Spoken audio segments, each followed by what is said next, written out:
ये देखिए, ये प्राइवेट हॉस्पिटल में घटना घटी है। मामला हम सब लोगों के बिल्कुल ध्यान में आया और मैंने कहा, मुख्यमंत्री जी ने आगे बढ़ के मुझे निर्देशित किया कि सारे लोगों का बेहतर से बेहतर इलाज किया जाए, सरकार के खर्च पे इलाज किया जाए।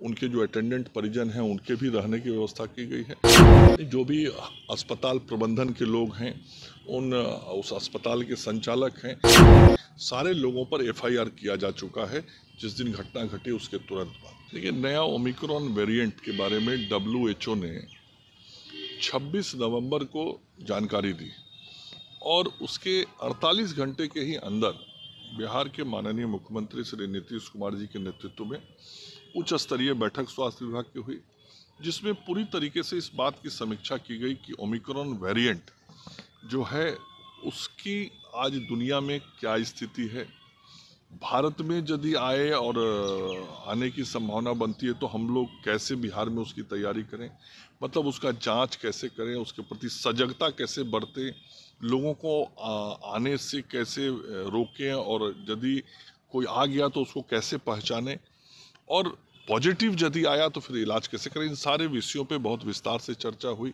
इसके अलावा जो टीकाकरण की स्थिति है, जो जांच की स्थिति है, उस पर भी माननीय मुख्यमंत्री जी ने समीक्षा किया और ये तय हुआ कि जो विदेश से आने वाले लोग हैं, खास करके वैसे देशों से जहां ओमिक्रॉन वेरिएंट मिल गया है, वैसे देशों से आने वाले लोगों की बहुत ही सघनता के साथ जांच की जाए, सतर्कता रखी जाए, और बिहार के अंदर जो तीनों हवाई अड्डा है उन तीनों हवाई अड्डों पे किस प्रकार से अधिक ऐसे लोगों को चिन्हित करके उनको जांचा जाए, और यदि कहीं कोई पॉजिटिव केस आता है तो फिर उसका जीनोम सीक्वेंसिंग जो कराना होता है वो कराया जाए। बिहार में अभी IGIMS में इसकी व्यवस्था शुरू की गई है और इसके पहले हम लोग देश के दूसरे राज्यों में ऐसे सैंपल्स भेज के जांच भी कराते रहे हैं। तो इस जीनोम सीक्वेंसिंग जांच की व्यवस्था, फिर उसके बाद यदि मरीज कोई मिलता है तो उसका ट्रीटमेंट कैसे बेहतर हो, तो जो भी हमारे हॉस्पिटल्स हैं उन सारे हॉस्पिटल्स को भी इस बात की जानकारी दी गई है कि हम सब लोग को तैयार रहना है। और इसके साथ ही जो पिछले 2 बार के कोविड से हम लोगों ने सीखा है उसमें ऑक्सीजन की उपलब्धता, तो जो हमारे मेडिकल कॉलेज हॉस्पिटल हैं उन सारे जगहों पे क्रायोजेनिक ऑक्सीजन टैंक लगाए गए, लगभग 125 जगहों पे PSA प्लांट्स लगाए गए ताकि ऑक्सीजन की कोई दिक्कत नहीं हो यदि कभी डिमांड फ्यूचर में आती है तो। इसके अलावा ICU लैब्स बढ़ाए जा रहे हैं, ICU वार्ड्स बढ़ाए जा रहे हैं और ICU वार्ड्स के अंदर सुविधाओं का विस्तार ये प्रयास किए जा रहे हैं। तो जांचने के बाद यदि नए वेरिएंट, देखिए ये विषय स्वास्थ्य विभाग के ही ध्यान में आया और जैसे ही स्वास्थ्य विभाग के ध्यान में आया तुरंत वहाँ के हमारे चिकित्सा पदाधिकारी ने कार्रवाई की। जो डाटा एंट्री ऑपरेटर था उसको सेवा से बाहर किया गया, उस पर दंडात्मक कानूनी जो कार्रवाई करनी है वो कार्रवाई की गई है। आगे भी जिस कार्रवाई की ज़रूरत होगी वो कार्रवाई की जाएगी। मैंने अरवल जिला के जिलाधिकारी और सिविल सर्जन से बातचीत करके अरवल के अंदर जो अन्य अस्पताल हैं जहां ये डाटा एंट्री का काम होता है उन सभी का भी जांच करने के लिए कहा है ताकि कहीं और तो गलती नहीं हुई है।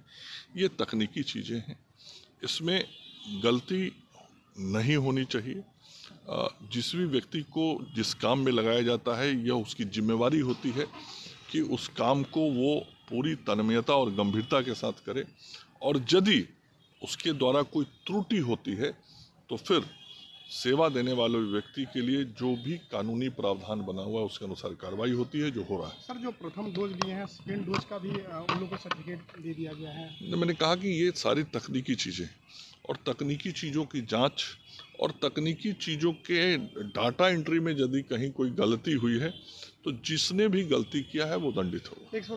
आपने देखा होगा कि हमने माननीय मुख्यमंत्री जी के निर्देश पे आगे बढ़ के विभाग ने वैसे सभी लोगों को खोजने की कोशिश की जिन लोगों का प्राइवेट हॉस्पिटल में इलाज हुआ था।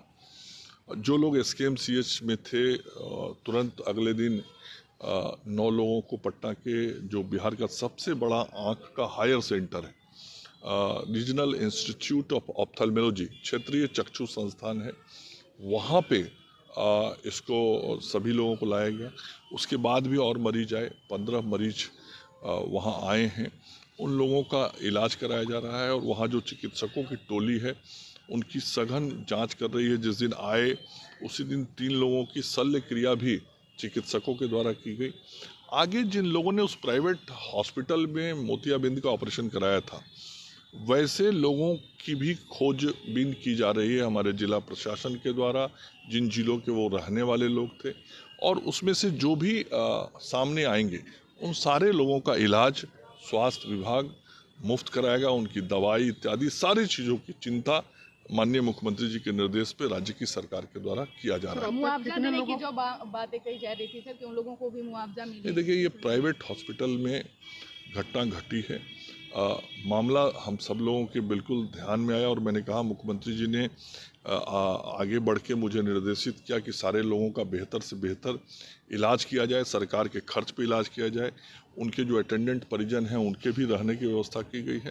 आगे भी जो बातें होंगी उस पर फिर हम सब लोग विचार करेंगे। अभी तक की गई है मुजफ्फरपुर में जो गलतियाँ हुई हैं, जो भी अस्पताल प्रबंधन के लोग हैं, उस अस्पताल के संचालक हैं, सारे लोगों पर FIR किया जा चुका है।